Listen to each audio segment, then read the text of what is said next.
Halo, selamat malam Sobat Wanita dan Halo, ibu-ibu semuanya. Apa kabarnya? Semoga semuanya sehat-sehat selalu ya. Dan saya berharap semoga semuanya dalam keadaan baik-baik saja. Perkenalkan, nama saya Paula.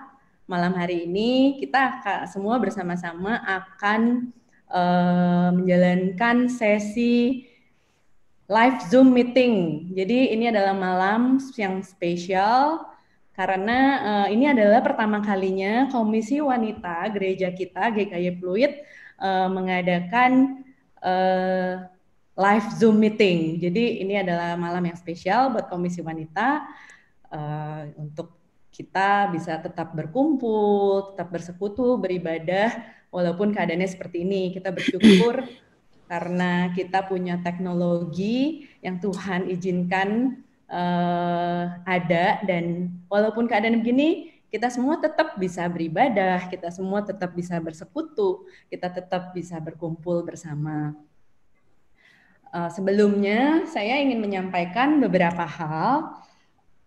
Yang pertama adalah saya mau mengingatkan untuk semua peserta dari live Zoom meeting ini untuk mengecek apakah sudah mematikan mute button. Mute button itu ibu-ibu kalau yang mungkin belum tahu dan belum terbiasa dengan menggunakan aplikasi Zoom ini, ada di sebelah kiri dari layar yang tampil, sebelah kiri paling bawah.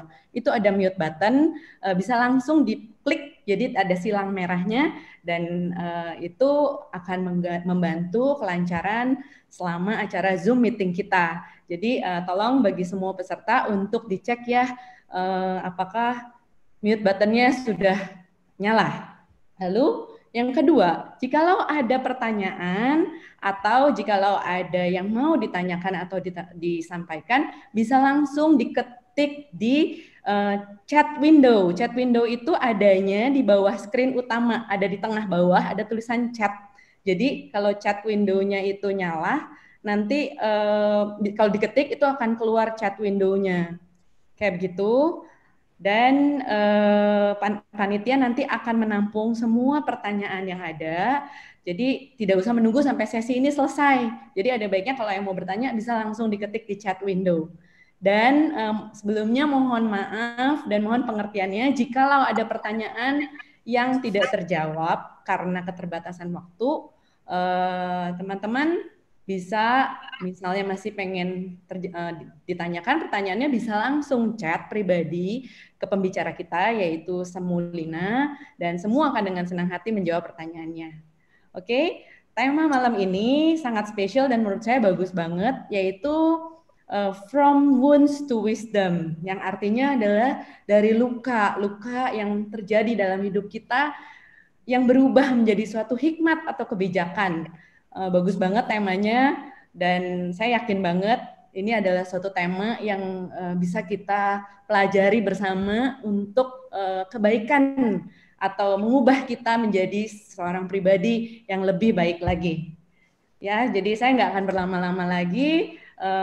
Kita akan memulai acara live Zoom ini, dan saya minta Cihilda sebagai ketua dari Komisi Wanita untuk membuka di dalam doa. Silakan Cihilda. Thank you. mari Ibu semua kita akan bersama-sama berdoa. Segala puji hormat serta kebesaran kemuliaan kami kembalikan kepadamu ya Bapa. Pada malam yang baik ini, Engkau memberikan kesempatan kepada kami para wanita untuk bersama-sama beribadah melalui online Zoom.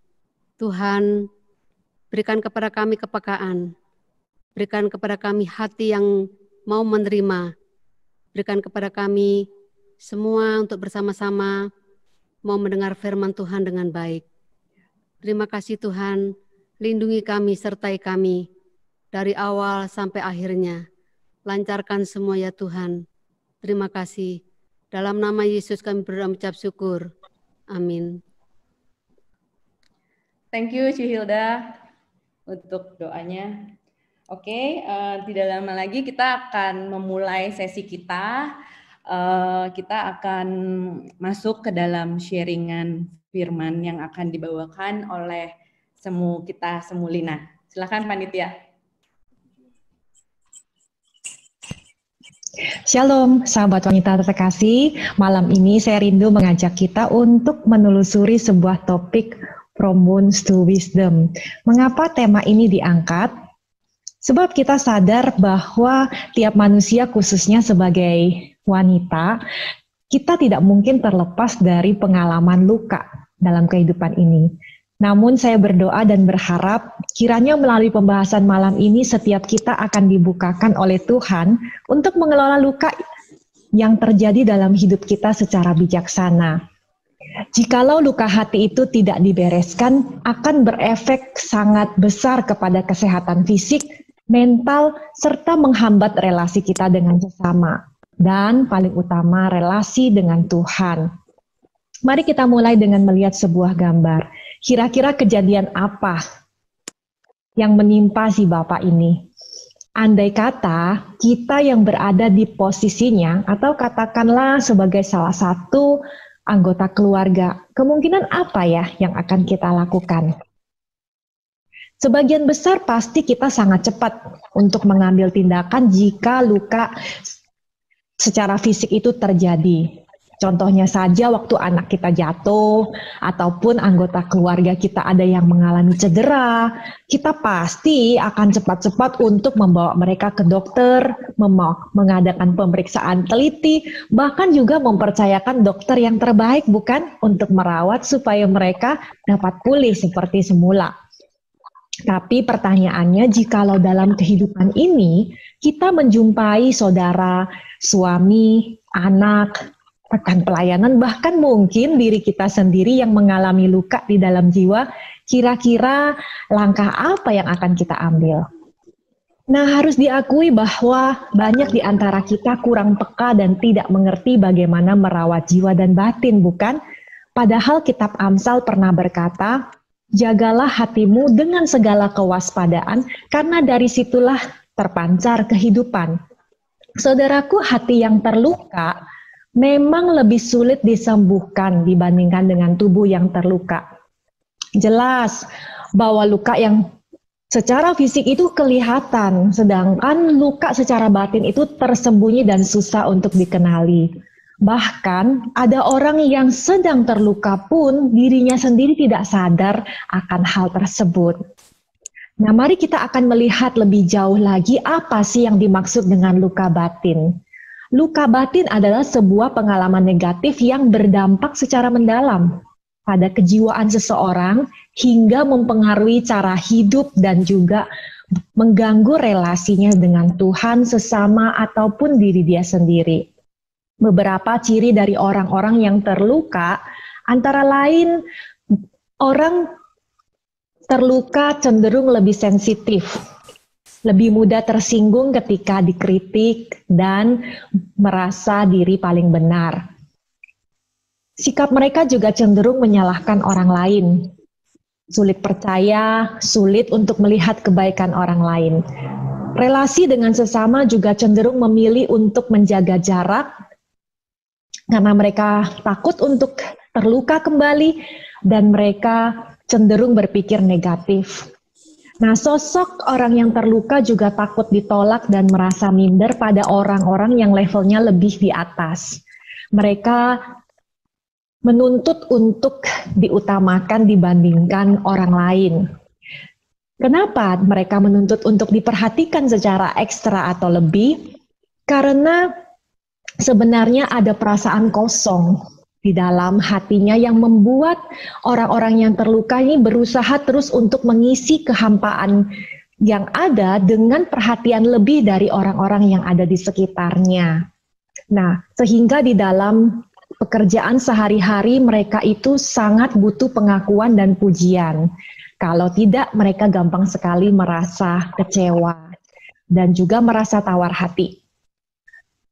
Di sisi lain, orang yang terluka kita juga bisa lihat terekspresi dengan sikap yang kasar, ketus, emosional, sinis, dan juga merendahkan orang lain. Ada juga orang-orang yang terluka memilih untuk lebih pasif dan menenggelamkan diri dengan kesibukan yang berlebihan. seperti kecanduan terhadap games, minuman keras, belanja, dan lain sebagainya. Nah, saudara, banyak sekali faktor-faktor yang memicu atau menyebabkan luka batin itu. Salah satu yang terbesar dari penyebab luka batin adalah kebutuhan emosional masa kecil yang tidak terpenuhi, seperti seorang anak itu dia dilahirkan bahkan juga sejak dia di dalam kandungan membutuhkan yang namanya kasih sayang, penghargaan, penerimaan, dan rasa aman. Saudara, ini adalah kebutuhan yang paling mendasar dari manusia. Keluarga yang disfungsi, yang tidak berperan, saudara, memang menjadi penyebab terbesar, apalagi saudara disertai dengan pengalaman yang traumatis dari orang-orang yang menyakiti, seperti perceraian, kehilangan anggota keluarga, pelecehan seksual, dan juga kekerasan verbal lainnya. Saudara, ada seorang anak laki-laki yang lahir di tengah keluarga yang sederhana. Saudara, dia lahir sebagai anak sulung dari 3 bersaudara, dia punya papa, seorang petani, dan mamanya ini adalah seorang ibu rumah tangga biasa. Nah, anak ini bernama Herlan. Nah, Herlan ini pada waktu dia masih berumur 6 tahun, suatu kali papanya itu pulang ya, dalam kondisi sakit demam. Tapi ternyata bukan demam biasa, bapaknya Herlan ini akhirnya besoknya langsung meninggal. Nah, sejak bapaknya meninggalkan ibu dan adik-adiknya yang masih kecil, mamanya harus mulai bekerja untuk mencukupi kebutuhan mereka. Dia kerja dari pagi sampai petang, dan Herlan inilah yang harus menjaga adik-adiknya. Sampai suatu waktu mamanya itu menikah lagi, tapi ayah tirinya sering sekali memukul Herlan. Nah, Herlan ini memilih untuk kabur dari rumah dan kerja dari satu tempat, pindah lagi ke tempat yang lain hingga dia menikah. Saudara, di dalam pernikahan pun Herlan ini mengalami krisis. Karena di satu waktu istrinya memilih untuk meninggalkannya. Saudara, dia sering sekali dipecat dari satu pekerjaan sampai pekerjaan berpindah dan tidak ada kepastian dan tidak pernah berhasil. Sampai dia berhasil mengumpulkan uang tabungan dan dia mulai membeli pom bensin. Nah, pom bensin ini letaknya di perbatasan kota, lengkap juga ada bengkel dan restoran kecil. Dia lihat di dalam pom bensin ini banyak sekali orang yang mampir untuk mengisi bahan bakar, bahkan juga membeli makanan. Dan Herlan mencoba untuk berjualan makanan di restoran. Dia mulai memasak ayam dengan menggunakan panci presto, sehingga pelanggan itu tidak perlu menunggu lama. Saudara, sampai akhirnya di tahun 1935 gubernur setempat memberikan gelar Kolonel Kentucky dan semua orang ya membicarakan ayam goreng buatannya. Teman-teman, dari cerita Herlan David Sander ini kita bisa melihat bagaimana seorang anak yang tumbuh dengan kehilangan figur papa dalam usia muda dan juga mamanya sekaligus karena keadaan yang tidak mendukung sehingga dia terbentuk dibesarkan bahkan di dalam tidak absennya kasih sayang papa dan juga kasih sayang mama. Saudara, masalah ekonomi seperti kemiskinan, kehilangan pekerjaan, gagal bisnis, bahkan juga beberapa trauma seperti bencana alam, perang dan kecelakaan bisa menimpa siapapun. Mengapa? Karena di dunia yang dimana kita hidup telah tercemar oleh dosa. Lalu bagaimanakah solusinya? Saudara, semua cara dan perjuangan yang dilakukan di luar dari kasih karunia Kristus untuk menyembuhkan luka sesungguhnya tidak akan memberikan solusi yang tuntas. Maukah malam hari ini kita membuka hati kita untuk berjalan dalam caranya Tuhan untuk mengelola luka yang ada. Hingga pada akhir perjalanan nanti kita akan bertumbuh dalam hikmat Tuhan. Ada kisah 3 orang wanita yang akan dibagikan sebentar ini. Mari kita dengarkan sharing mereka.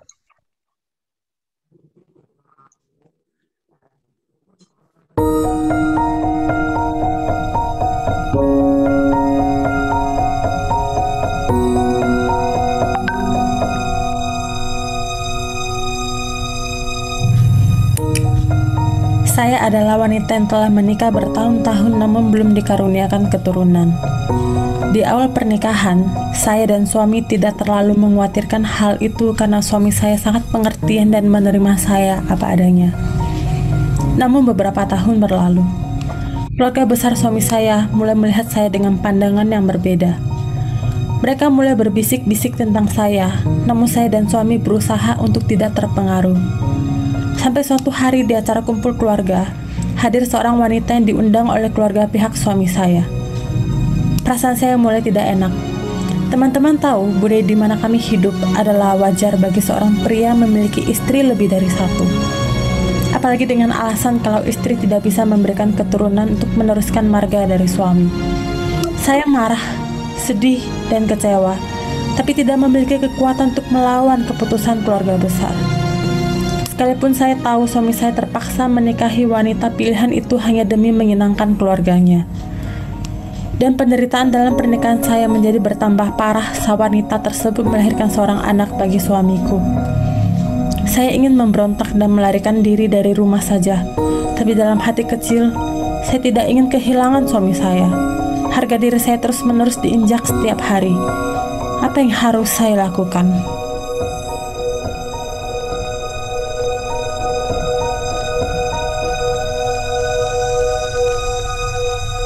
Ayah dan ibu saya menjodohkan saya dengan seorang pria. Mereka berpesan, "Nak, papa mama pasti merencanakan masa depan terbaik untukmu. Jika kamu menikah dengan pria itu, hidupmu akan terjamin hingga 7 keturunan." Saya tidak terlalu banyak membantah karena memang saya dikenal sebagai anak yang penurut. Banyak orang saat itu berpikir menikah adalah tujuan hidup dari seorang wanita. Namun sungguh, saya tidak pernah bermimpi akan menikah dengan suami yang sangat kasar dan juga seorang pemabuk. Memang, hidup saya berkecukupan dan di rumah kami banyak sekali pelayan. Semua kebutuhan saya, makanan dan pakaian, serta kenyamanan hidup tersedia dengan gampang. Tapi dalam hati kecil saya bertanya-tanya, apakah ini yang menjadi tujuan pernikahan? Saya sering menangis dan berdoa sambil menunggu suami saya pulang. Saya berharap suami saya dapat berubah menjadi seorang suami yang tulus mengasihi saya. Namun, ia sering berkata, "Bukankah saya telah membahagiakan kamu dengan semua harta benda? Hidupmu merupakan impian setiap wanita di luar sana." Ya, memang banyak wanita yang melihatku bahagia dengan semua fasilitas yang mewah. Namun dalam hati kecilku, banyak sekali tangisan yang tidak tahu harus kuceritakan kepada siapa, selain kepada Tuhan.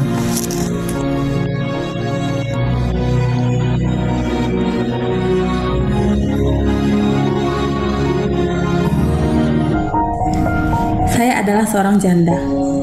Wanita seumuran saya harusnya sedang menikmati istirahat di masa tua. Namun semua impian itu hilang lenyap. Semua berawal dari tragedi meninggalnya suami saya. Penderitaan hidup saya tidak berhenti, justru bertambah berat.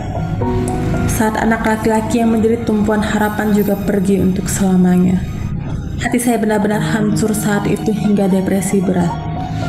Sejak muda, saya dan suami banting tulang untuk membesarkan anak-anak kami hingga mereka dewasa dan menikah. Kami susah payah menabung untuk bekal kami di usia tua, dan rencana pulang ke kota asal untuk membangun rumah kecil serta menikmati hari tua bersama. Mengapa ya? kok Tuhan tega pada saya. Padahal saya terus berdoa untuk keluarga saya, tapi mengapa Tuhan tidak jawab doa saya? Masihkah saya bisa berharap dan bersandar pada Tuhan? Semua jalan hidup di depan kelihatan begitu gelap.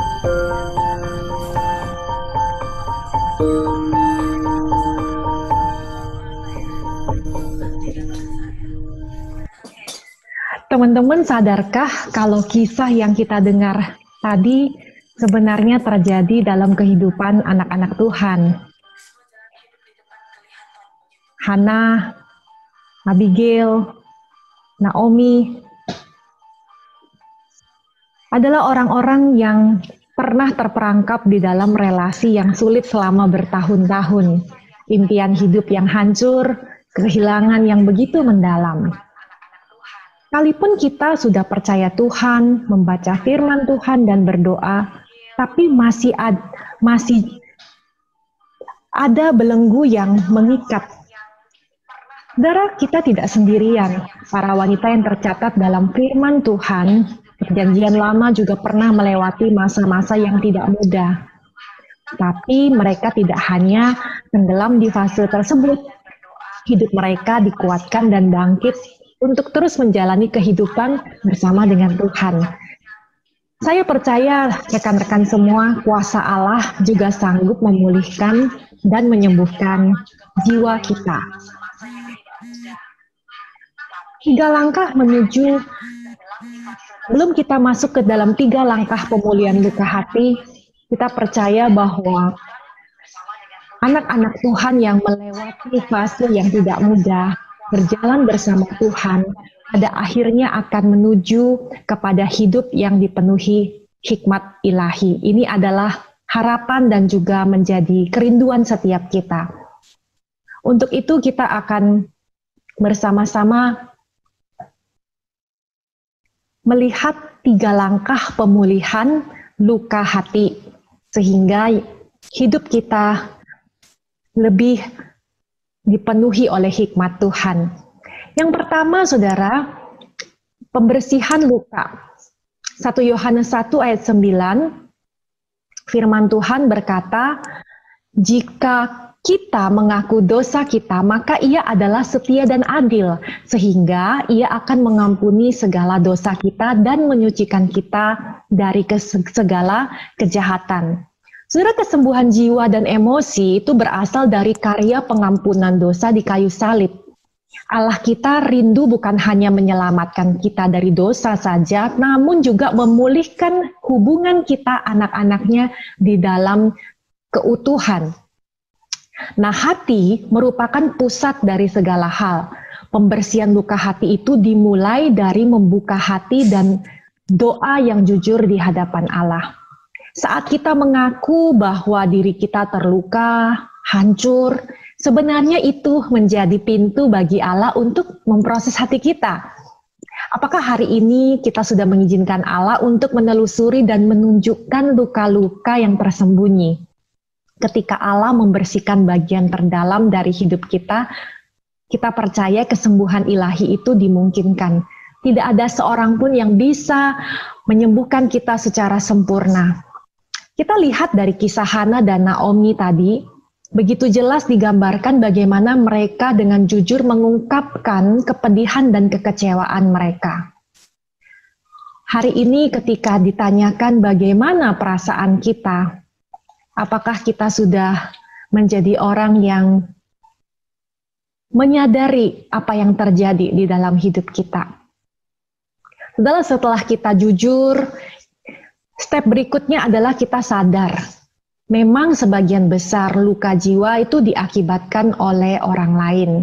Saudara, di tahap pembersihan luka ini, kita juga dibawa untuk mengenali dan mengakui akar kepahitan. Mungkin kita sebagai korban yang sangat sakit akan sulit untuk melepaskan pengampunan. Saya dapat mengerti hal tersebut. Pengampunan memang merupakan sebuah pilihan. Tetapi saat pengampunan itu dilepaskan, itu sungguh-sungguh membebaskan kita dari kerusakan kerohanian. Karena waktu pengampunan itu diberikan, sesungguhnya racun-racun dari amarah, dari mengasihani diri sendiri, keinginan untuk menuntut balas, semuanya itu dibersihkan oleh Roh Kudus. Seorang penulis pernah berkata, luka yang dibiarkan tanpa pemberesan akan menghabiskan biaya maintenance yang sangat besar. Saya yakin kita tidak mau membuang energi yang besar untuk tumpukan luka kita yang belum dibereskan. Saudara, yang kedua, setelah kita dibersihkan secara luka kita, berikutnya adalah perlindungan terhadap luka itu. Mazmur 147 ayat yang ketiga berkata, Ia, yaitu Allah sendiri, menyembuhkan orang-orang yang patah hati dan membalut luka-luka mereka. Saudara, Alkitab berkata bahwa Allah sendiri yang membalut luka Anda dan saya. Dia Allah yang sangat penuh dengan kelembutan dan kesabaran dalam merawat luka-luka kita. Karena Dia sendiri adalah Tuhan yang pernah dilukai dengan sangat kejam. Saudara, sehingga Tuhan itu dekat kepada orang-orang yang patah hati dan Ia menyelamatkan orang-orang yang remuk jiwanya. Tuhan Yesus itu adalah orang yang terluka, dan oleh karena lukanya adalah manusia yang terluka, dan karena luka-lukanya kita ini dimungkinkan untuk sembuh. Nah, saudara, selain kita perlu bekerja sama dengan Allah untuk melindungi luka yang sedang dirawat, kita melakukan pembaharuan cara pikir kita dengan kebenaran firman Tuhan. Jadi Allah yang membalut luka kita, tetapi ada juga bagian dari diri kita untuk juga melindungi luka yang yang sedang diobati. Nah, saudara, kita bisa melihat ketika Yesus menjadi penyembuh di dalam kehidupan kita, Tuhan itu perlahan-lahan bahkan juga di dalam melayani luka yang kita alami, kita perlu juga membaharui cara pikir kita. Saudara, pada waktu kita terluka, memang sulit untuk fokus pada perkataan Tuhan. Kita lebih sering menghakimi diri sendiri, menilai diri tidak berharga, bahkan juga beragam pikiran-pikiran yang sebenarnya bukan berasal dari kebenaran firman. Oleh karena itu, kita harus bangkit dengan mengisi pikiran kita dengan perkataan Allah yang benar. Saudara, perkataan Allah itu memiliki kuasa yang menyembuhkan. Karena perkataan Allah itulah yang mematahkan semua celah-celah kebohongan dari si iblis. Saudara, Allah yang pernah melewati luka itu, Dia akan menemani kita bahkan juga di dalam bagian yang terakhir memonitor luka. Dalam 1 Petrus 5 ayat ke-8, sadarlah dan berjaga-jagalah, lawanmu si iblis berjalan keliling sama seperti singa yang mengaum-ngaum dan mencari orang yang dapat ditelannya. Saudara, sama seperti luka tubuh itu yang secara berkala memang harus diperiksa, bukan? Agar tidak timbul infeksi atau kerusakan yang lain. Demikian halnya pada waktu luka kita sedang dirawat oleh Allah, maka kita perlu senantiasa memeriksa diri di hadapan Tuhan. Berjaga-jaga agar luka yang pernah timbul itu tidak menjadi infeksi ataupun juga dampaknya menyebar. Apa maksudnya? Saudara, jiwa kita senantiasa harus diperiksa setiap hari dengan membangun hubungan dekat dengan Tuhan, serta mempunyai sebuah komunitas orang percaya yang menopang dengan doa. Sebab luka di bagian tertentu memang membuat kita rentan jatuh terhadap ujian dan pencobaan. Saudara, mari kita berjaga-jaga dengan firman Tuhan dan terus menjalani kehidupan yang dipulihkan. Saya percaya Tuhan akan menolong setiap kita. Henry Nouwen pernah menuliskan satu kalimat yang sangat menarik. Saudara, pada waktu Allah memberikan kita waktu menjalani hidup ini, saudara, kita jangan cuma sibuk bahkan juga menjalani rutinitas yang ada itu tanpa kita memikirkan atau merenungkan apa yang sebenarnya sedang kita hidupi atau yang sedang kita alami. Saudara, inilah yang menuntun kita untuk kita terus berefleksi di dalam kelompok kecil. Minggu depan kita akan bertemu dengan rekan-rekan berdiskusi mengenai 3 pertanyaan. Apakah saya ini adalah orang yang sulit terbuka kepada Tuhan pada waktu peristiwa yang melukai itu terjadi? Pernahkah kita mengalami secara langsung bagaimana Allah membalut jiwa kita? Dan hikmat atau pelajaran rohani apa yang kita pelajari saat Allah menyembuhkan hati yang terluka. Saudara, 3 langkah pemulihan hati, saya doakan untuk kita boleh melewati semua prosesnya itu dengan anugerah Tuhan. Mulai dari pembersihan luka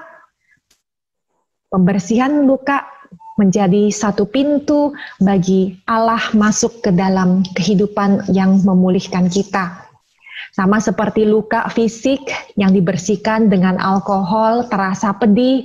Saudara, pada waktu Allah mulai membukakan luka-luka yang mungkin tersembunyi, yang mungkin sudah kita usahakan untuk kita lupakan, tetapi itu belum sembuh. Saudara, izinkan Tuhan membersihkannya.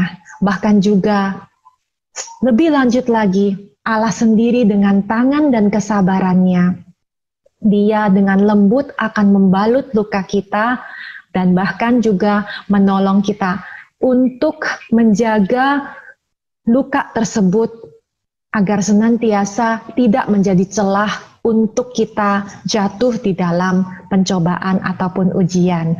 Saudara, kiranya pembahasan kita hari ini bisa kita renungkan bersama-sama, bahkan juga kita lakukan, kita doakan untuk boleh menjadi sebuah berkat di dalam kehidupan kita secara pribadi. Terima kasih. Waktu selanjutnya saya serahkan kembali kepada moderator untuk memimpin tanya jawab. Oke, thank you semua. Thank you untuk sharingnya, sharing yang sangat bagus banget.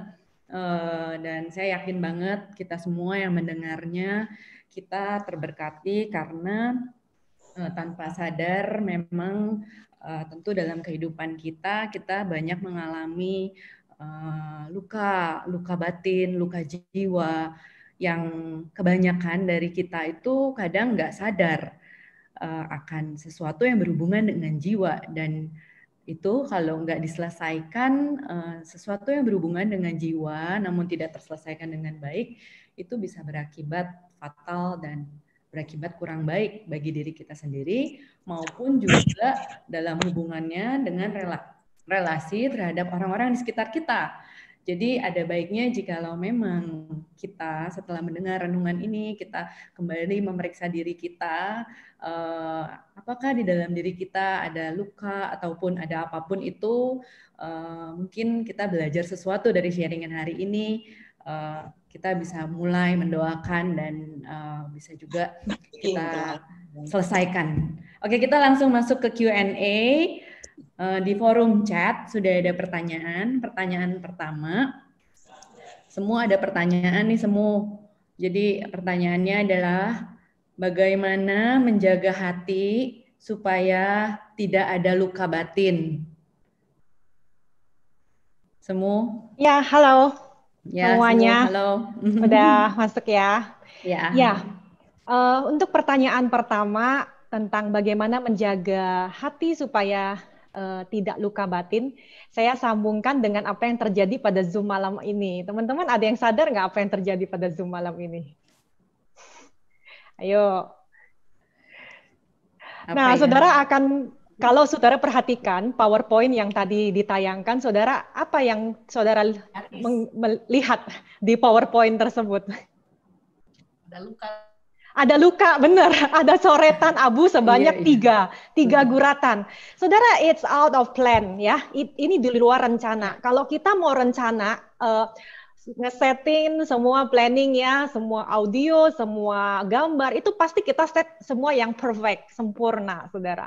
Dalam hidup kita pun sama ya, kita itu pengen punya keluarga yang perfect, sempurna, suami, anak-anak, orang tua yang sempurna, gereja yang sempurna, rekan kerja yang sempurna, saudara kandung yang sempurna. Saudara, itu adalah pengharapan kita, tapi apa yang terjadi dalam realitanya? Saudara, sometimes sesuatu hal yang di luar ekspektasi itu terjadi tiba-tiba dan suddenly ya terjadi, dan bagaimana kita ini menjaga hati kita, saudara. Saudara, sesuatu hal yang melukai itu can happen untuk setiap orang ya, baik itu muda, baik itu senior, baik itu anak kecil ataupun orang berpendidikan, orang yang mungkin mempunyai status ekonomi yang luar biasa, tapi juga yang sederhana, semua bisa mengalami yang namanya luka batin, mengalami sesuatu hal yang bencana yang tiba-tiba dan lain sebagainya tadi ya di dalam penyebab. Tetapi hati kita itu tidak mungkin, saudara, tidak terluka. Jadi saya harus katakan, saudara hidup di dalam dunia ini tidak bisa tidak terluka. Jadi saudara terima fakta itu. Saya adalah orang yang bisa terluka dan lebih lebih terus terang lagi kita katakan saya juga berpotensi untuk melukai orang lain, melukai orang-orang di sekitar saya.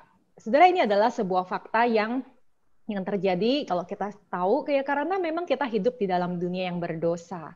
Tetapi ketika kita berespon terhadap apa yang terjadi, krisis, pengkhianatan, kemudian juga hal-hal yang mungkin bukan kesalahan dari kita, tetapi itu terjadi dan melukai kita. Saudara, itulah perlunya sebuah proses tadi, saudara ya, 3 proses tadi. Saudara, kita tidak bisa skip proses atau mungkin melarikan diri. Ya, ada orang-orang yang melarikan diri, gitu ya. Ada orang yang bersembunyi, berusaha untuk melupakan, tetapi itu tidak menyelesaikan luka batin. Luka itu akan terus ada. Sampai kapan? Ya sampai kita bertemu dengan Tuhan, karena Tuhan katakan di dalam kitab Wahyu, pada waktu kita bersama-sama dengan Dia tidak akan lagi ada apa? Sakit. Tidak ada lagi sakit, tidak lagi ada air mata. Saudara, air mata itu ada di dalam dunia, saudara ya. Iya. Tapi Tuhan katakan di surga tidak akan lagi ada tangisan, tidak ada air mata lagi.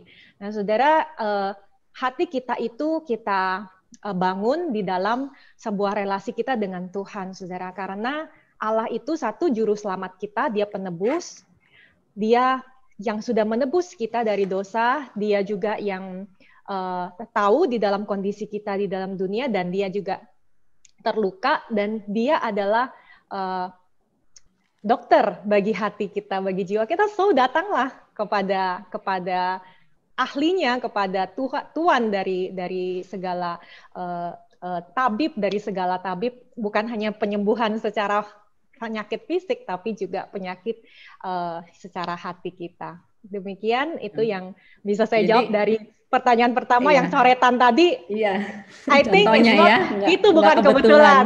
Yes. Tapi semua mungkin dibutuhkan keterbukaan kali ya, semu ya. Banyak orang kayak mau menutup atau mengeraskan hati atau cenderung malu mungkin. Betul. Itu ya semu ya. Betul. Mungkin kayak dibutuhkan untuk keterbukaan ya.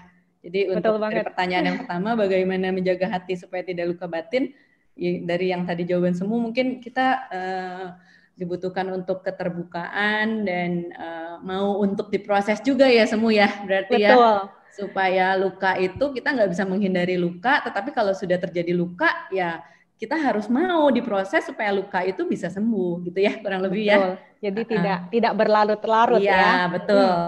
Oke. Itu untuk pertanyaan yang pertama ya. Kita langsung masuk ke pertanyaan yang kedua nih, Semu. Jadi ada pertanyaan lagi. Begini nih, Semu. Mengapa doa saya tidak dijawab Tuhan? Padahal saya orang yang sudah percaya dan cinta dengan Tuhan. Iya. Nah, saudara, itu merupakan salah satu suffering ya di dalam kehidupan kita di dunia ini. Kenapa kita bisa bertanya gitu sama Tuhan? Ayo, kenapa? Saudara, pada waktu kita mengalami hal-hal yang sukacita, contoh ya, kita itu anak kita dapat juara misalnya, atau kita dapat promosi jabatan. Saudara, kita bisa nggak bertanya sama Tuhan, Tuhan saya nggak pernah minta loh, saya nggak pernah minta anak saya juara 1, tapi kok saya nggak minta kok Tuhan kasih gitu ya. Saudara, kita pasti mengalami yang namanya luka, baru kita tanya sama Tuhan, Tuhan kamu kok nggak jawab doa saya? Gitu ya, karena kita sudah sakit nih, kita udah terluka dan kita berharap Tuhan itu menolong kita menurut apa? Menurut cara kita, menurut waktunya kita. Nah, saudara, ini luka itu, makanya saya katakan ya, luka batin itu sangat berdampak pada relasi kita dengan Tuhan. Tuhan kamu pernah jawab doa saya. Karena relasi kita yang paling dalam gitu ya, terutama sebagai anak Tuhan, kita selalu berusaha untuk mencari alasan untuk setiap luka yang kita alami. Kita tanya, ini salah saya ya? Oh jangan-jangan saya nih berdosa nih, ini salah saya. Kalau kita udah cek gitu ya, seperti Ayub gitu ya, ini kan seperti kalau kita berdialog kan seperti Tuhan dengan Ayub.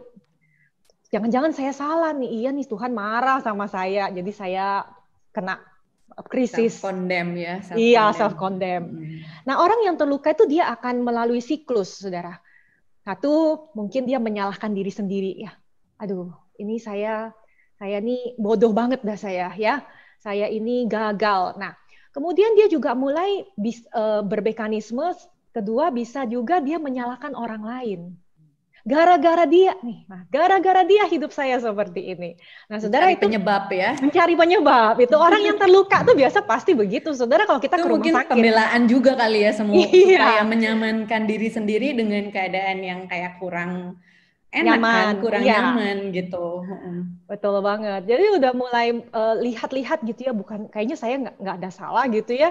Mulai lihat orang lain, wah ini jangan-jangan gara-gara saya berteman dengan dia nih, makanya saya jadi begini. Nah, ujung-ujungnya saudara, yang dipersalahkan siapa? Yang ditanya siapa? Tuhan, gitu ya. Jadi di dalam doa pun sama, saudara. Waktu kita sudah di titik yang desperate, ya sama seperti saya katakan tadi Naomi ya, saudara. Naomi itu udah plan, udah setting semua, tetapi sesuatu hal yang semuanya dibongkar di luar dugaan. Saudara, dia tanya sama Tuhan, Tuhan, saya doa loh, masa suami saya sakit, anak saya sakit, saya nggak doa, saya doa. Tuhan kok tega ya? Saudara, itu berangkat dari apa? Dari luka, saudara. Tuhan, kenapa ya kamu kasih saya orang tua seperti ini? Kenapa kamu kasih saya suami kayak gini? Kenapa? Nah, saudara, itu waktu dia berusaha untuk berdoa, dia berharap Tuhan kan baik, Tuhan kan peduli, Tuhan jawab dong. Nah, saudara, di dalam hal ketidakmengertian ini, kita buntu ya, buntu. Nah, tetapi di dalam tadi proses yang kita tidak mengerti dan lain sebagainya, dan memang tidak semua hal kita mengerti, bukan? Ayub itu menuntut jawaban, saudara. Sampai pasal terakhir, saudara baca ya. Tuhan kasih jawaban apa sama Ayub? Tuhan katakan, aku Tuhan. Aku Tuhan. Sampai Ayub bilang, akhirnya dia kesimpulan dari kitab Ayub sepanjang semua episode gitu ya dalam hidup dia. Dia katakan, dulu aku cuma mendengar dari orang lain siapa Tuhan. Sekarang aku mengenal. Saudara, di dalam pengalaman luka, tidak semua hal kita dapetin jawaban. So, apakah Tuhan pasti akan berkomen atau berespon atas doa kita? Ya, dia mendengar. Tetapi jawaban Tuhan, ingat di dalam Ayub, apa jawaban Tuhan? Melalui fenomena alam. Kalau kita lihat ya, melalui angin, melalui mungkin guntur, melalui kilat dan lain sebagainya. Dan di situ dengan suaranya yang lembut Tuhan menyatakan diri kepada Ayub. Tapi tidak ada penjelasan. Tidak ada penjelasan. Jadi kalau kita lebih jauh lagi, saudara, kalau saudara belajar tentang doktrin Allah, siapa Allah? Allah adalah yang berotoritas atas hidup kita. Tadi di salah satu slide ya, Tuhan itu berotoritas atas hidup kita baik dalam segala situasi, situasi yang nyaman, tidak nyaman, Dia adalah tetap Tuhan. Saudara, ciptaan tidak bisa menggugat atau memprotes penciptanya. Tapi suara hati, kejujuran itu kita boleh sampaikan, ya, kekecewaan, keraguan. Saudara, tetapi otoritas tertinggi, keputusan tertinggi ada di tangan Tuhan. Itulah hubungan kita di dalam doa dan jawaban doa. Oke, berarti ini mungkin suatu proses juga kali ya, Semu ya. Jadi mungkin prosesnya yang harus mungkin kita nggak tahu proses apa yang Tuhan mau izinin kali ke setiap manusia, termasuk kita juga. Mungkin ya Semu ya. Jadi setiap orang prosesnya beda-beda. Mungkin level beratnya juga beda-beda ya Semu ya. Benar, ada yang levelnya mungkin berat banget, ada yang mungkin sedang, ada yang mungkin ya boleh dilihat ya oke, nggak terlalu berat. Jadi mungkin ini suatu proses dari hidup yang Tuhan memang berikan kepada kita ya Semu ya gitu ya. Betul. Ya di mana Tuhan yang punya otoritas dan kita harus percaya. Dia punya pelajaran loh untuk kita. Dia punya lesson, ya. Dan yang pasti kita ya keep believing dan tetap percaya aja kalau semuanya di bawah kendali dan kontrol Tuhan. Betul ya Semu ya? Benar. Oke, kita langsung masuk ya Semu ke pertanyaan berikutnya. Nah, ini pertanyaannya berhubungan dengan parenting nih Semu sedikit. Jadi, jika orang tua marah kepada anak, marahnya itu agak kasar. Ini sering terjadi nih pasti nih sama mama-mama, terutama lagi online based learning di rumah. Yang anaknya masih kecil-kecil dan dilatih kesabarannya ya, menjadi homeschool teacher di rumah nih. Jadi ini pertanyaan ini muncul. Jadi jika orang tua marah kepada anak agak kasar, tetapi juga karena karakter dia, jadi karena karakter anaknya yang keras, anak pasti merasa terluka. Apakah itu juga termaksud luka batin Semu? Lalu bagaimana sih seseorang bertumbuh kuat di dalam karakter? Oke. Nah, saudara, di dalam relasi keluarga tadi kan saya katakan ya, keluarga itu relasi yang paling dekat dan paling pertama bagi seorang anak. Ya, jadi waktu dia lahir dia belum kenal Tuhan. Yang dia kenal siapa? Papanya, mamanya, gitu ya. Orang-orang di sekeliling dia itulah yang dia kenal. Nah, saudara, ketika orang tua mendidik anak, saudara, itu banyak faktor gitu ya. Bisa jadi dia membawa luka di mana dia dibesarkan. Ya, bisa jadi. Nah, sehingga anak itu dia bisa terluka atau tidak terluka itu sebenarnya berproses gitu ya. Pada waktu kita telah melakukan hal yang menyedihkan dan menyakiti hati anak, tapi kita tidak pernah meminta maaf, tidak pernah berdamai, tidak pernah berbicara, mengajak mereka sharing, tadi papa lakukan ini, dan menanyakan mereka, kamu sedih ya? Tadi kan saya ada gambar emoticon, saudara, kita jarang berconversation, membahas tentang hal-hal yang berkaitan dengan batin, betul? Perasaan ya. Benar, di keluarga tuh jarang banget. Kita sering memperhatikan hal-hal yang fisik, gimana sekolah kamu? Gimana PR kamu, gimana pekerjaan kamu, gitu ya, dan lain sebagainya. Tetapi kita jarang berbicara. Nah, saudara, saya katakan tadi tidak mungkin kita tidak ada di dalam relasi dilukai dan melukai. Karena apa? Ya kita manusia berdosa. Orang tua yang berdosa, anak juga anak yang berdosa ya. Mereka bisa nakal, mereka bisa melawan, mereka bisa melakukan hal-hal yang memicu orang tua itu bisa marah dan melukai mereka. Nah, tapi sesuatu hal yang terjadi kesalahan, Alkitab katakan kita itu harus menyelesaikannya. Baik orang tua kepada anak, maupun juga di dalam relasi suami istri misalnya gitu ya. Jadi rekonsiliasi ya. Benar, pendamaian gitu ya. Nah, seringkali anak yang terluka, kapan kita tahu anak itu terluka? Waktu kecil dia itu belum bisa berproses gitu ya. Mm. Kita akan melihat itu pada waktu dia di usia dewasa. Pada waktu cara dia berelasi dengan orang lain, bagaimana cara dia di dalam masyarakat, itu bisa luka itu baru terkuak gitu ya. Itu mungkin bisa tersimpan di dalam diri anak itu, tersembunyi, dan perlu adanya waktu orang tua melakukan kesalahan itu, dia perlu pendamaian. Bagi saya tidak ada kata terlambat, sekalipun itu terjadi udah sangat lama, saudara ya.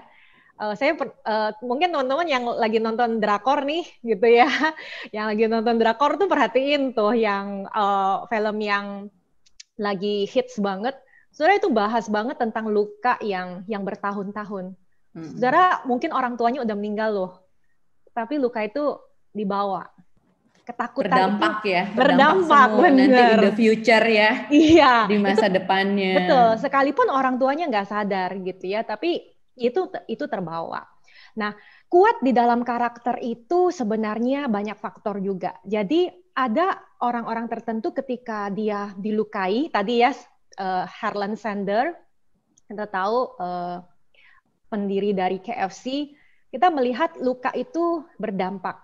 Nah, tetapi luka itu juga bisa dipakai oleh Tuhan menjadi sebuah pembentukan. Saya katakan, jadi tidak semua luka itu pasti menghancurkan, tetapi ada orang-orang tertentu di dalam anugerah Tuhan pastinya ya. Saya katakan di dalam anugerah Tuhan, anak-anak yang mungkin tidak diinginkan, mengalami kekerasan, mengalami segala macam, tapi mereka bisa bangkit.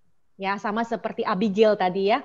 Abigail itu punya alasan yang besar untuk dia pahit, untuk dia membenci suaminya, mempermalukan suaminya, tapi dia bertumbuh kuat. Saudara, itu pilihan. Yusuf, dia dilukai, dia bisa jadi anak yang gagal. Dia bisa jadi orang yang gak gampang percaya orang lain karena dia dilukai oleh saudaranya sendiri. Tapi dia bertumbuh kuat loh di dalam karakter. Itu pasti juga tidak terlepas dari anugerah Tuhan. Ya. Jadi ya kita balik-balik kita benar-benar butuh sekali pertolongan Tuhan karena as a human banyak sekali keterbatasan sebagai manusia ya, kita banyak sekali keterbatasannya dan kemampuan kita untuk beberapa hal yang mungkin kita juga nggak bisa ada otoritas dan nggak punya kendali ya semua ya. Benar ya? Oke. Ada satu pertanyaan lagi nih Semu. Jadi secara real, apa yang harus kita lakukan dan berikan kepada orang yang sedang mengalami luka batin? Selain kita bisa mendoakan dan berikan support melalui kata-kata. Jadi apa nih yang bisa kita lakukan secara realnya lah, selain kalau kita cuma doain, or kebanyakan dari kita mungkin kan kalau kita lihat ada teman kita yang mengalami luka, ya emang bener sih kita paling cuma bisa saying a good words, right? Untuk mensupport dia, bukannya untuk basa-basi, tapi mungkin that's the only things that we can do. Tapi apalagi nih semua secara real yang bisa kita kasih. Saudara, kembali ke dalam kehidupan kita ya. Tadi kan selain dengan doa gitu ya, dengan support, saudara, ada satu pelayanan sebenarnya yang paling dibutuhkan oleh orang yang terluka. Orang yang terluka itu butuh yang namanya kehadiran. Saya kembali lagi, saya pakai ilustrasi drakor gitu ya. Semua lagi suka nonton drakor nih kayaknya. Saya ngikutin sinopsisnya. Saudara perhatikan, saudara. Ada satu orang sahabat saja yang setia menemani, it's more than enough. Amin nggak sih? Iya. Saudara, dia tidak perlu banyak tanya, lu kenapa sih? Lu lagi sedih ya? Lu ngalamin apa? Lu cerita sama gua. Dia mungkin orang yang terluka tuh kadang nggak bisa cerita loh. Dia cuma bisa nangis, dia cuma bisa murung. Saudara, tetapi ada orang yang hadir di dalam hidup dia, dan yaitu presence-ness ya, kehadiran itu, dan hati yang mau mengerti. Itu sih sebenarnya. Mangkok untuk dia, mungkin juga dengan kehadiran baru nanti dia juga bisa menumpahkan perasaan kali ya semua. Betul. Ya. Orang karena yang bisa dia percaya ya. Iya mungkin ya. Iya sih. Saya tuh rindu banget gereja itu hadir ya, seperti itu saudara. Jadi kita itu hadir bukan hanya sekedar seperti sahabatnya Ayub. Saudara, Ayub tuh kesel banget ya saudara ya. Waktu dia tuh udah luka batin, luka fisik saudara ya. Dia tuh nggak butuh nasihat sih sebenarnya. Betul. Ya karena orang kalau lagi pusing terus kalau terlalu banyak nasihat kita juga jadi bingung ya semu kadang gitu ya. Iya, lu ngoceh terus gitu ya. Saudara, dia tuh sebenarnya hanya butuh orang yang hanya menemani dia menangis, iya. Mendengarkan dan menemani ya. And give him the shoulder, ya. To cry on. Ya, to cry on gitu ya. Aku di sini, gitu. Nemenin dia nggak tidur gitu ya, atau ya segala macam lah ya itu pengembangannya. Tapi ya itulah menjadi sahabat yang hadir dan memberi hati yang mau mengerti. Makanya ada lagu Shoulder to Cry On ya. Iya. Ini penting banget pelayanan ini, memberikan bahu. Pelayanan memberikan bahu. Ya, oke, Semu. Oke, itu tadi pertanyaan-pertanyaan yang sudah masuk ke chat room. Semoga pertanyaan-pertanyaan ini bisa memberikan masukan ataupun memberkati kita semua ya, Semu ya.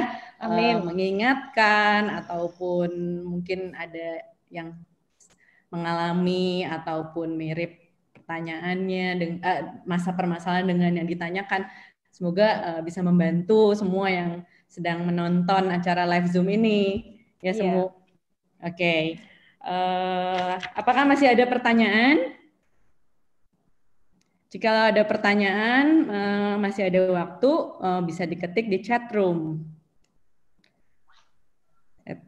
Oke, jikalau tidak ada pertanyaan, saya sebentar lagi akan closing acara live Zoom meeting kita. Tetapi sebelum closing, saya sebelum menyimpulkan dari apa yang sudah disampaikan oleh Semu, waktu saya menyiapkan untuk acara malam ini, saya pribadi tergerak hatinya untuk sharing pengalaman pribadi saya sendiri yang berhubungan dengan apa yang tema yang akan disampaikan malam ini gitu, tentang from wound to wisdom. Jadi saya akan sharing sedikit sebagai penutup sharingan saya. Semoga ini menjadi sharingan yang bermanfaat buat semua yang mendengarkan. Oke, jadi sharingan saya itu bermula awalnya dari tahun 2015, yaitu di mana tahun itu anak saya mengalami sakit. Jadi di 3 tahun pertama anak saya mengalami sakit, itu saya dan suami saya, kami fokus untuk mengobati anak saya secara medis. Jadi fisiknya ya, tubuhnya yang kita ibarat kata tuh kita fokusin ke dokter sana, ke dokter sini. Dalam 3 tahun itu tentu kami mengalami jatuh bangun, banyak suka dan duka. Puji Tuhan, kita melaluinya bersama dengan Tuhan. Saya dan suami belajar banyak bagaimana saya menjalani kejatuhan, kesedihan bersama dengan Tuhan. Ada sukanya, ada dukanya, dan dalam 3 tahun pertama itu dari tahun 2015 saya merasa kayak ada sesuatu yang Tuhan ingin ubah juga kepada saya dan kepada suami saya.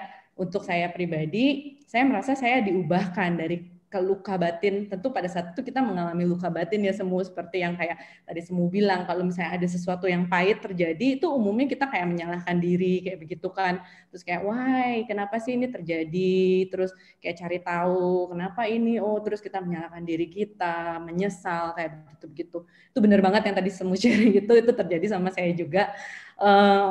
Lalu di saat seperti itu, Tuhan memakai kesempatan ini untuk mengubah saya secara pribadi, karena saya itu sebetulnya saya anak bungsu, jadi saya punya, boleh dibilang mental saya itu agak quick ya, agak lemah.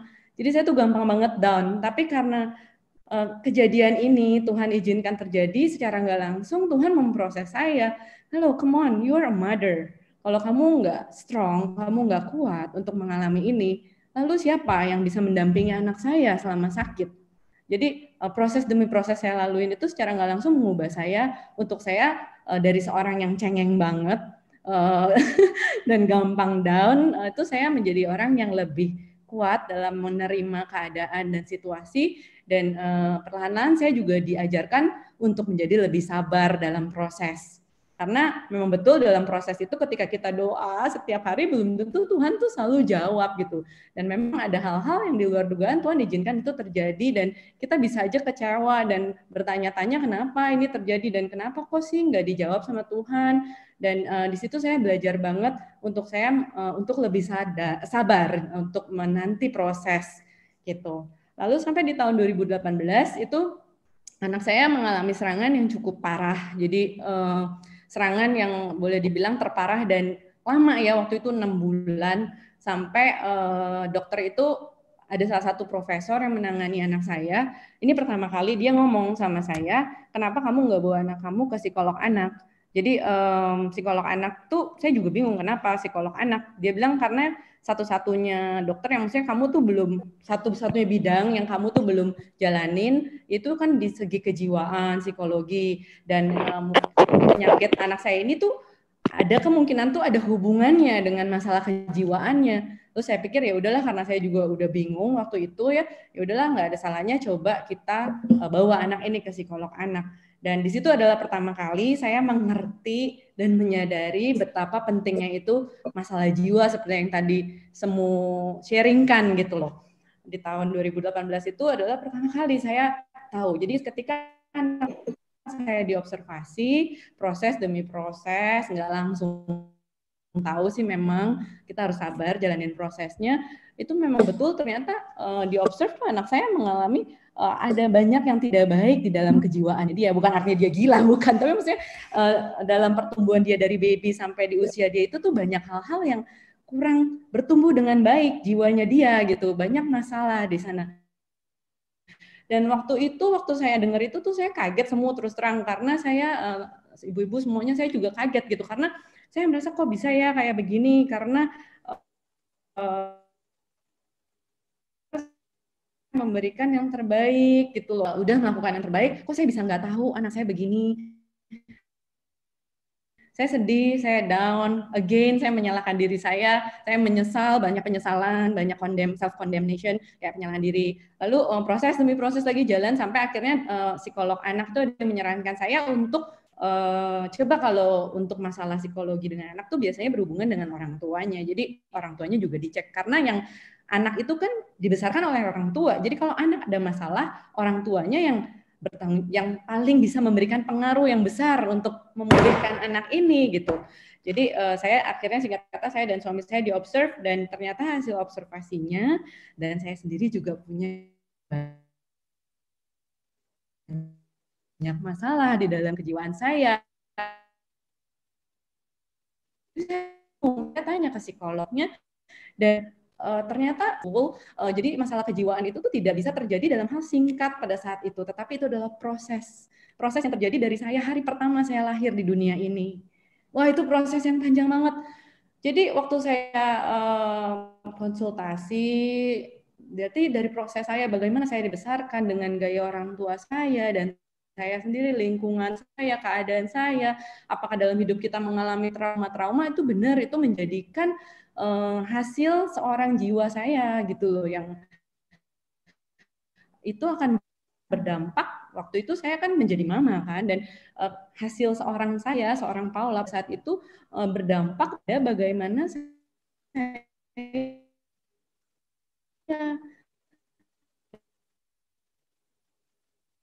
saya analisa, saya itu tuh berdampak secara nggak langsung dengan pola asuh saya ke anak saya. Dan itu nggak disadari, semua nggak nyadar gitu loh. Kita tuh benar-benar nggak aware dan nggak sadar. Jadi again memang kalau benar kata Semu tadi, maksudnya kalau yang urusan yang berhubungan dengan jiwa itu tuh betul, kita seringkali nggak sadar. Karena menurut saya kalau human itu, kalau secara fisik itu paling nomor satu sadar, karena sakit atau ada respon. Jadi kita langsung cepet-cepet mau sembuhin. Tetapi kalau jiwa itu kan nggak kelihatan Semu, dan itu ada di dalam hati. Atau unconscious mind ya, menurut saya, di dalam bawah alam sadar saya, alam sadar kita semua. Jadi mungkin kita ibu-ibu semua kita tuh sering nggak sadar, dan ternyata jiwa itu kalau nggak diperbaiki atau disembuhkan, memang betul bisa saja berdampak yang kurang baik buat diri kita ataupun ke lingkungan di sekitar kita kayak gitu. Jadi waktu itu saya sedih banget sih, saya juga bingung ya, maksudnya harus gimana? Maksudnya kan again bertanya-tanya gitu ya, lalu kalau udah begini gimana dan saya harus apa ya kan, dan gimana mau mengubah segala sesuatu yang sudah terbentuk itu kan nggak mudah banget gitu loh, dan untuk diri saya maupun saya harus mengubah gaya saya terhadap anak saya itu juga nggak mudah banget, gaya yang udah jadi kebiasaan gitu loh, jadi kayak misalnya itu kan nggak mudah. Lalu saya melewati masa-masa down, mengalami masa-masa memang menyalahkan diri sendiri, menyalahkan keadaan, menyesal. Tapi puji Tuhan, saya enggak nyangkut dan stuck di situ. Puji Tuhan, saya ingat kalau Tuhan itu sudah menyertai saya di 3 tahun pertama. Juga mungkin di situ pemanasan yang Tuhan udah kasih buat saya, menurut saya, sampai saya waktu mengalami dengan masalah ini, karena menurut saya ini masalah yang abstrak gitu loh, jadi gimana ya cara mengubahnya. Jadi waktu itu saya berdoa sama Tuhan, saya membuka hati saya bilang sama Tuhan, saya nggak tahu loh Tuhan, sampai hari ini terjadi, Tuhan izinin kalau emang saya udah dengar gini, lalu saya harus gimana, I have no idea.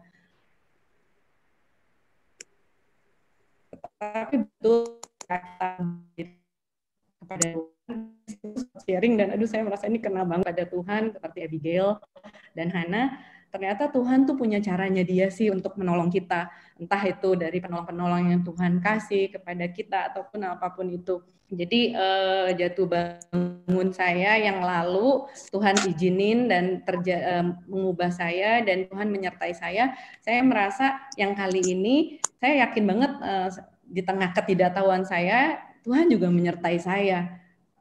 Terus terang, waktu saya menyerahkan diri kepada Tuhan seperti itu, memang betul ada kelegaan dan ada kekuatan. Tapi dalam prosesnya, yaitu mungkin ini tahap yang pertama yang tadi Semu bilang ya, jadi dalam tahap pemulihan luka, sekalian saya simpulin jadinya di dalam kesaksian saya juga, itu betul yang Semu bilang di tahap yang pertama itu adalah tahap kita itu, Semu tadi yang pertama, pembersihan luka. Jadi itu tuh waktu kita menyerahkan dirinya itu kepada Tuhan, betul sekali sih. Ketika kita, saya juga menyerahkan diri saya kepada Tuhan, dan waktu pada saat kita menyerahkan diri kepada Tuhan, maka Tuhan mulai memberikan kepada kita, saya waktu itu mulai adanya tahap perlindungan terhadap luka, karena saya merasa aman, saya berjalan sama Tuhan, Tuhan yang punya otoritas dan Tuhan yang punya kendali. Nah, waktu di dalam tahap perlindungan luka, saya mengalami juga proses di mana Tuhan juga perlahan-lahan memulihkan. Tapi dalam prosesnya ini, again, kembali itu jatuh bangun banget sih. Jadi maksudnya kalau misalnya, apalagi saya juga kan working mom, saya punya anak yang ada kondisinya kayak begini, sering banget keadaan kita tuh membuat kita jadi kayak jatuh, putus asa atau frustrasi, atau yang paling susah adalah ketika kita tahu kita harus ngapain, dari terapis mungkin ada masukan atau dari buku yang sudah kita baca atau hikmat-hikmat lain yang Tuhan berikan, ketika kita udah tahu tapi kita mau jalanin itu tuh susah banget gitu loh, dan itu juga beban gitu loh. Jadi aduh, saya tuh tahu saya harus begini tapi susah jalaninnya, dan itu seringkali membuat kita jadi putus asa. Dan saya selalu berdoa sama Tuhan, dan saya minta sama Tuhan untuk, Tuhan, I know everything is beyond your control. Jadi mungkin saya sendiri nggak bisa mengendalikan segala sesuatunya, tapi Tuhan yang mengendalikan. Dan dari proses ini saya selalu minta sama Tuhan senjata. Jadi dari pertama kali anak saya sakit, saya selalu bilang sama Tuhan, Tuhan please kasih saya senjata iman. Jadi saya minta ayat-ayat sama Tuhan, dan ini udah tahun kelima. Senjata-senjata itu tuh banyak saya kumpulin dan saya pakai itu ketika saya mendapat serangan, waktu saya down, waktu saya merasa susah, saya merasa putus asa, saya pakai senjata yang Tuhan kasih, dan senjata itu betul-betul cukup menguatkan saya. Jadi sekarang ini ada di proses yang saya boleh bilang saya juga lagi di proses, belum bisa bilang maksudnya saya sudah berhasil dalam proses, dan karena menurut saya ini adalah proses yang selamanya ya, dan akan ada terus. Jadi saya cuma memberi diri saya aja untuk ya udah Tuhan mau memproses saya seperti apa, saya berserah sama Tuhan, saya menyerahkan diri sepenuhnya, saya bilang sama Tuhan, saya mau diproses dengan cara yang Tuhan mau pakai dalam hidup saya. Jadi itu sharingan saya.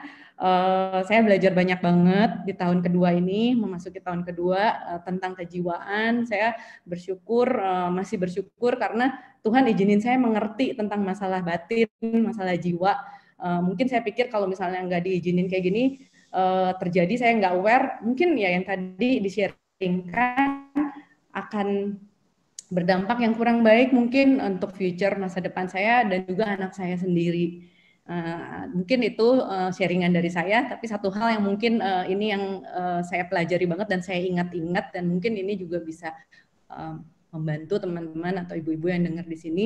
Jadi again saya belajar sesuatu in this life, ternyata tuh kita manusia itu terdiri dari tubuh, jiwa, dan roh. Jadi tubuh kita adalah badan kita yang kita sering lebih pusingin dan kita perhatikan. Kita olahraga, makan sehat, kalau sakit tuh kita paling cepat aware karena kita ke dokter, kita takut untuk badan kita sakit. Tetapi ingat, kita tuh punya jiwa yang menghidupkan tubuh kita. Nah ini dia yang kadang-kadang orang tuh nggak aware gitu, dan jiwa ini berhubungan lagi ketika kita punya hubungan yang dekat dengan Tuhan, maka roh kita akan jadi kuat dan besar, dan roh yang akan mensupport kita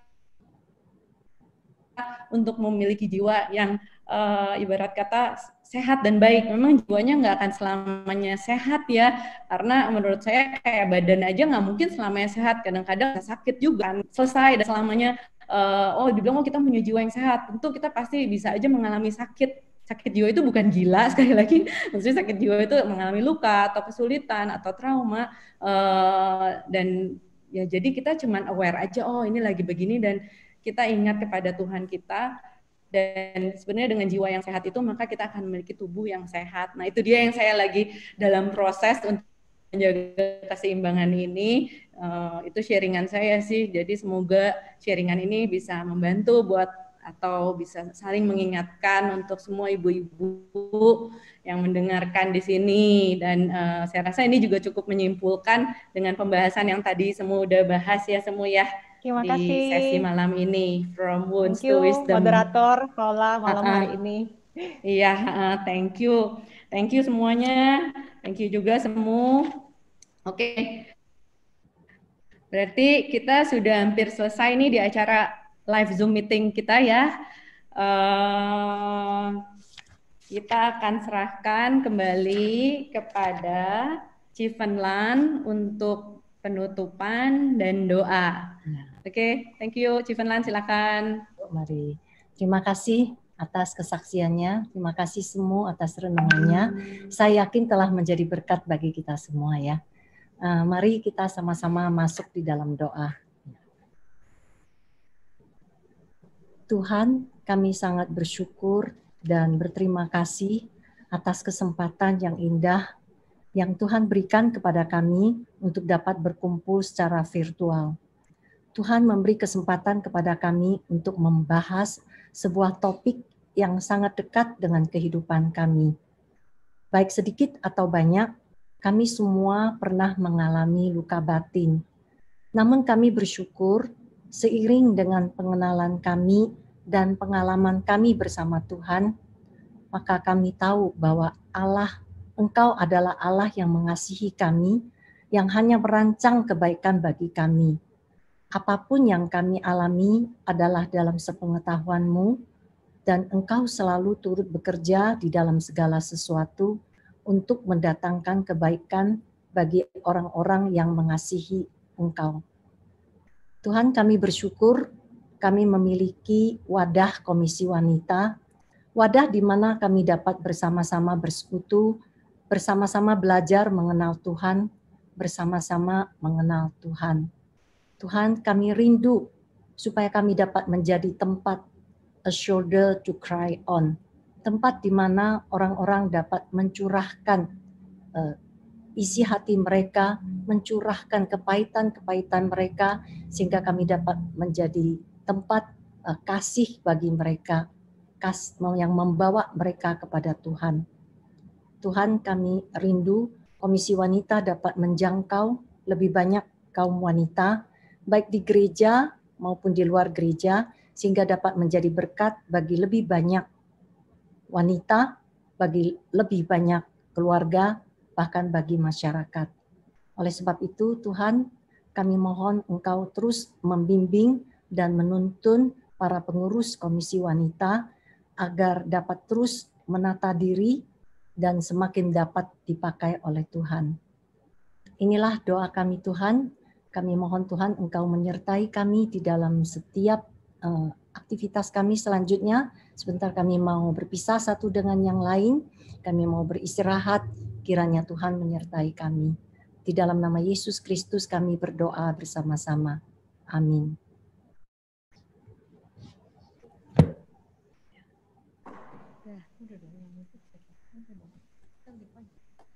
Terima kasih, Tuhan memberkati semuanya. Sampai bertemu di dalam Zoom di akhir bulan.